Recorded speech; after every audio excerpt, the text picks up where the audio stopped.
नमस्कार मित्रांनो, बघूया कंजंक्शन प्रोव्हाइडेड दॅट याची काही उदाहरणं. You can borrow my car provided that you drive carefully.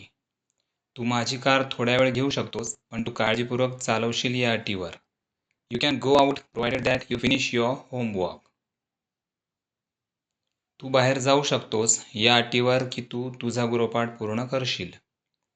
I will help you provided that you tell me the truth. मी तुला मदत करीन या अटीवर की तू मला खरं सांगशील. पुढचं वाक्य बघूया. She can join the class provided that she arrives on time. ती वर्गात सहभागी होऊ शकते या अटीवर की ती वेळेवर येईल. We will start the match provided that the weather is good. हवामान चांगले असेल या अटीवर आपण सामना सुरू करू. You may use my phone provided that you don't damage it. तू माझा फोन वापरू शकतोस या अटीवर की तू तो खराब करणार नाहीस. थँक्यू.